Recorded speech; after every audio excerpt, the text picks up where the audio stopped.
思議花ドロップイベントインフィニットウインディデッキで焼き尽くすよ。こっちは先行だな。バトル場にはガーディを出したよ。インフィニットウィンディってどういうことなの？ウィンディ EX は技の反動で自分も20ダメ受けるじゃん。だから使いにくいよな。そこでバタフリーを採用して回復しながら120ダメを連発するってこと。今回の不思議花イベントは思ったより早めに不思議花 EX が出てくるから回復なしでウィンディ EX は大変だよな。確かにウィンディ EX が回復しながら動くのは相手にすると嫌な状況かもしれない。しかもよく見たら今回のデッキってこれまでのイベントで手に入ったカードだな。無課金でも現実的に再現しやすくて受け回しみたいなテクいこともできる面白いデッキになったと思うよ。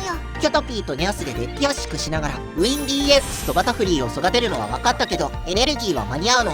このデッキは炎エネだけにしてるんだけどウィンディ EX が3エネで攻撃できるから進化さえ間に合えばエネルギーは間に合うね。そうこう言ってるうちにニャースは落とされたな。ここ進化しなくてもいいんだけど進化しない理由もないからウィンディ EX を出したよ。相手のデッキの最高打点は不思議花 EX の4エネ100ダメか3エネ60ダメだったね。しかも回復してくるやばいやつだぜ。こっちはだいぶ整ったからまずはドレギアを落としてバタフリーで受け回しもしながらウィンディ EX を大事にしていくよ。なるべくポイントスに頼らずデッキもガンガン回して勝ち筋を自分で引きに行く運ゲーが苦手な人に合いそうなデッキだね。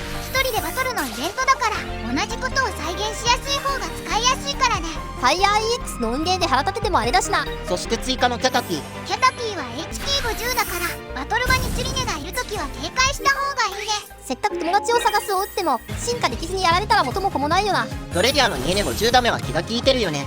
ついに不思議花 EX が出てきたけどエネルギーが足りなくて60ダメになるからバタフリーのおかげで落とされずに済んだね。ここバタフリーをバトル場に出すんだな。 HP120 だから不思議花 EX 相手なら1回耐えて1エネで逃げることもできるんだね。そしてバタフリーが2匹いれば全体を毎ターン40回復することでウィンディ EX を無限に出せるってわけだね。しかもこれバタフリー倒そうとしてもこいつらも回復して技を受けれるのか。最大火力が低い相手だから使える戦法だね。バタフリーの受け回しで時間稼ぎをすれば本当にインフィニットウィンディだった。しかもまだバタフリーで受けれるのかよ。やっぱりデッキの最高打点は高めにしておかないとね。ウィンディ EX は HP150 で120ダメ出せるから1進化だけどバランスのいいカードだね。そしてついにバタフリーが落ちたな。あとは2匹のウィンディ EX でボコボコにしてやるだけ。綺麗に決まってるのはやっぱりデッキ安くで準備が早かったおかげか。そうだね。ニャースは落とされる前提で出すんだけどキャタピーは落とされたらいけないからそこだけは注意が必要かな。あと対戦 AI は先に手札を切るから不思議種なら逃げる1エネでも不思議そうに進化させて2エネで逃げるシーンもあったね。みんなもこのデッキ使ってみてね。